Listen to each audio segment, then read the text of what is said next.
बिस्मिल्लाहिर्रहमानिर्रहीम। अस्सलाम वालेकुम नाज़रीन, उम्मीद है आप सब लोग खैरियत से होंगे। इस वक्त सियासी मैदान बहुत ज़्यादा गर्म हुआ हुआ है।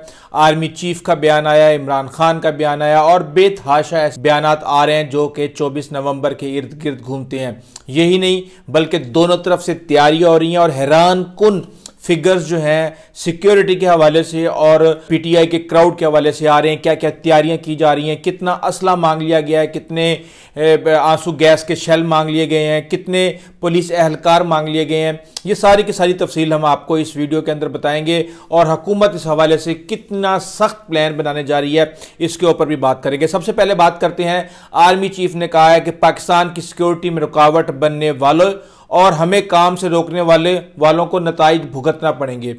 ये बयान मुझे पीटीआई की तरफ से घूम घाम के आया, फिर मैंने कोशिश की कि इसको मैं वेरीफाई करूं कि ये बयान बिल्कुल इसी तरह है, लेकिन इसका रेफरेंस समझ नहीं आया मुझे। और मैं ये बयान आते ही मेरे जहन में आया कि जनाब अगर तो ये दहशत गर्दों के लिए है तो हम आपके साथ हैं और बिल्कुल ऐसे ही होना चाहिए, बिल्कुल उनको नताइज भुगतने के लिए तैयार रहना चाहिए। लेकिन अगर ये बयान सियासी जमातों के लिए है तो दूसरी जमातों का आप इस वक्त स्टेटस तो चेक करें कि एक chief justice of Pakistan supreme court जो बनने जा रहा था बनते बनते रह गया। अदालत के ऊपर हुकूमत का कंट्रोल ऐसे हो गया, एक इदारे के चीफ को 3 साल से 5 साल की एक्सटेंशन पे वो चले गए, या आप ये समझ लें कि मुद्दत मुलाजमत पे चले गए। जिनका धंधा इस वक्त सही चल रहा है वो तो ये कह रहे हैं कि ठीक है जी हमें काम करने दो, लेकिन जिन लोगों का मैंडेट चोरी किया गया और जो ये समझते थे कि इस वक्त हुकूमत करना हमारा हक था लेकिन वो चुरा के किसी और को दे दिया गया है, लोगों को जेल में डाल दिया गया है, वो लोग कैसे सुकून से बैठेंगे? और क्या हम लोगों को किसी भी तरीके से, देखें आप किसी को जोर जबरदस्ती और धमकी से तो आप बिठा नहीं सकते। आपको इस मुल्क के अंदर खास तौर पे अपनी आवाम के साथ आपको बात करनी पड़ेगी और किसी न किसी नतीजे पे पहुंचना पड़ेगा। बहरहाल इसके साथ ही मैं आपको बता दूं कि राना सनाउल्लाह जो है वो ये कह रहे हैं कि जनाब होमवर्क के बगैर तहरीक इंसाफ मैदान में आ गई है, ये इन्होंने अपने ऊपर हमला कर लिया है, हमने इनको डायलॉग की ऑफर की थी। अब यहां पर यह चीज आप ऑब्जर्व करें कि एक हल्के की तरफ से बार बार तहरीक इंसाफ के ऊपर यह चीज साबित करने की कोशिश की जा रही है कि वो मिन्नतें तरले कर रहे हैं कि किसी भी तरीके से हमारे साथ ताल्लुकात कर लें। लेकिन यहां पे राना सनाउल्लाह खुद अपने मुंह से मान रहे हैं कि हमने तहरीक इंसाफ को डायलॉग की ऑफर की थी लेकिन वो हमारे साथ डायलॉग करने के लिए तैयार नहीं है। जाहिर सी बात है वो एस्टेब्लिशमेंट के साथ डायलॉग करने के लिए तैयार हैं। यहां मुझे इमरान खान के साथ इख्तलाफ है कि अगर आप एस्टेब्लिशमेंट के साथ मुज़ाकरात करेंगे और फिर उसके बाद एस्टेब्लिशमेंट के साथ मिलकर अपनी बारी लेंगे और अपने सियासी मुखालफिन को दीवार के साथ लगाएंगे तो इस मुल्क के हालात आखिर कब ठीक होंगे?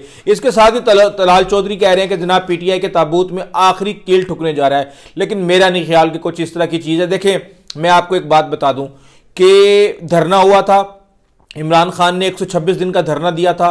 उस वक्त इमरान खान को क्या मिला था? कुछ भी नहीं मिला था। एक जो स्कूल के अंदर एपीएस के अंदर हमला हुआ था बच्चों के ऊपर, उसका बहाना लेके वो खत्म किया गया था। मैं वहां पे मौजूद था और कंटेनर तक के ऊपर मैं वहां पे मौजूद था क्योंकि मैं उस वक्त खरा सच का एग्जीक्यूटिव प्रोड्यूसर था और मैं इमरान खान के कंटेनर, ये सारी तस्वीरें मेरे पास पड़ी हुई हैं। तो उस वक्त इमरान खान बेबस हो गया था, लेकिन जो उसका फायदा हुआ वो ये हुआ कि इमरान खान ने जब वहां पे हर रोज तकरीर की, हर रोज लोगों के दिमागों के ऊपर हैमर की अपनी तकरीर, और उसके बाद उसका एक लॉन्ग टर्म इफेक्ट आया। अभी भी इमरान खान आराम से बैठने नहीं दे रहा, ना आराम से हुकूमत करने दे रहा। जहां तहरीक इंसाफ थक रही है वहां पे हुकूमत उससे ज्यादा थक रही है। मैं आपको अभी एक एग्जांपल देता हूं। फॉर एग्जांपल अभी दफा 144 नाफिज कर दी गई है और 4 से ज्यादा लोगों को जो है इकट्ठे होने पे उसकी पाबंदी है।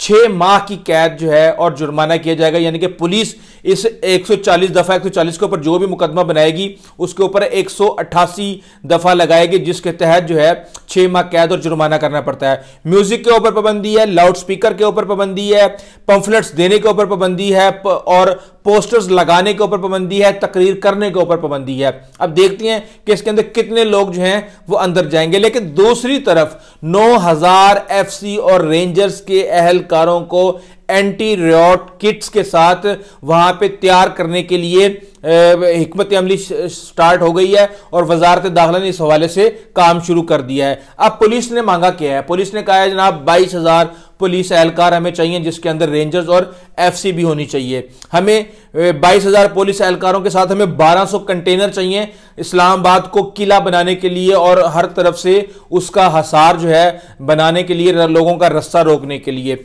इसके साथ वो कहते हैं जी हमें फंडिंग दें फूड के लिए और ट्रांसपोर्टेशन के लिए। अभी फंडिंग का बड़ा दिलचस्प मामला मैं आपको बताता हूं कि 5 अक्टूबर का जो एहतजाज था उसके ऊपर केपीके हुकूमत को कितने पैसे, यानी 58 करोड़ रुपए का लेटर आप देख सकते हैं कि ये 5 अक्टूबर के प्रोटेस्ट के ऊपर केपीके हुकूमत जो है पे कर रही है। अब ये भी गलत बात है कि आप अपनी सियासी दुकानदारी चमका रहे हैं और हुकूमत के खाते में से पैसे दे रहे हैं गरीब आवाम को। अगर ये 58 करोड़ रुपया गरीब आवाम के ऊपर खर्च होता तो इसका एक अपना एक इंपैक्ट होना था।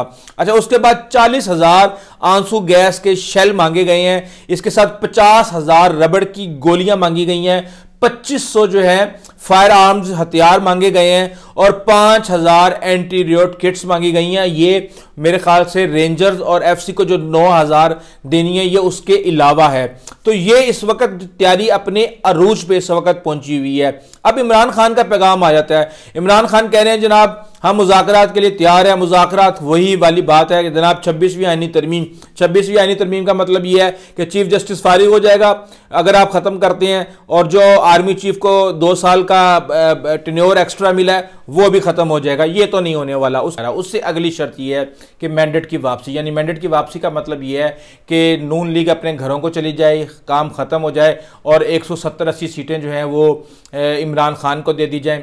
ये भी नहीं होने वाला। सियासी कारकुनों की रिहाई का मतलब यह है कि आप 9 मई से लेकर जितने भी इस वक्त बशमूल इमरान खान है सबको रिहा कर दिया जाए। मुझे ये होता हुआ नज़र नहीं आ रहा। दूसरा, हमने देखा है कि इमरान खान ने क्लियरली कह दिया है कि जो इस एहतजाज के अंदर नहीं वो हमारे साथ नहीं। ये एक बड़ी ही क्लियर कॉल है और ये कॉल जो है इससे पहले हम बुशरा बीबी की ऑडियो लीक जो हुई है उसके अंदर हम देख चुके हैं। बुशरा बीबी की जो ऑडियो लीक हुई है उसको हम कई एंगल से देख सकते हैं। एक तरफ तो हम उसको उस एंगल से देख सकते हैं जिस एंगल से तहरीक इंसाफ मरीम नवाज़ को देखती है कि जब उनके पास कोई सियासी ओहदा नहीं होता और वो अपने वालिद साहब के साथ PM हाउस के अंदर किसी भी कमेटी की सदारत करती हैं या उसमें बैठती हैं तो तहरीक इंसाफ वाले उनको शदीद इख्तलाफ का निशाना बनाते थे।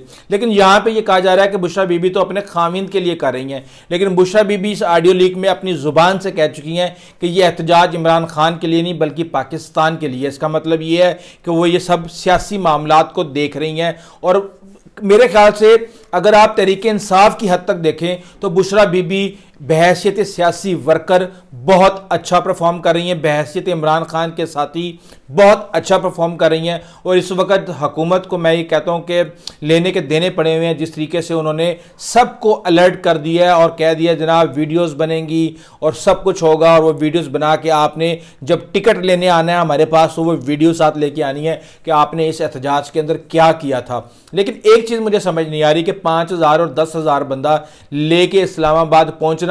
केपीके वाले तो आ सकते हैं, वहां तो कहा जा रहा है कि जनाब 65,000 बंदा पेशावर की 13 सूबाई असम्बलियों से और 50,000 बंदा पेशावर की 5 कौमी असम्बली की आ जाएंगे, और बकाया इसके अलावा जो 65-70 सीटें हैं और दीगर जो सीटें हैं उनसे एक अलग लोग आएंगे। लेकिन बात यह कि पंजाब से तो यहाँ पे 50 बंदा लेके जब आप चलेंगे और जिस तरीके से कंटेनर्स मैंने आपको बता दिया कि कितनी सख्ती की जाएगी, तो ये सारे बंदे को जेब में रख के तो नहीं ला पाएगा। ये जाहिर सी बात है सड़कों के ऊपर आएंगे और सड़कों के ऊपर उनको रोका जाएगा, गिरफ्तार किया जाएगा और बहुत कुछ किया जाएगा। तो देखते हैं ये सारे का सारा मामला इन्होंने अपने सियासी वर्करों के ऊपर ही डाल दिया है। तो ये इस वक्त सूरत हाल है। इस हवाले से बाहर लेटेस्ट इंफॉर्मेशन आती रहेगी तो हम आपको प्रोवाइड करते रहेंगे, और 24 नवंबर के हवाले से हम स्पेशल कवरेज अपने वीलॉग्स के अंदर सारी इंफॉर्मेशन की करेंगे। अगर आपने हमारा चैनल अभी तक सब्सक्राइब नहीं किया तो प्लीज़ कर लें, बेल आइकन को प्रेस कर दें। आइंदा तक इजाज़त दीजिए। अल्लाह हाफिज़।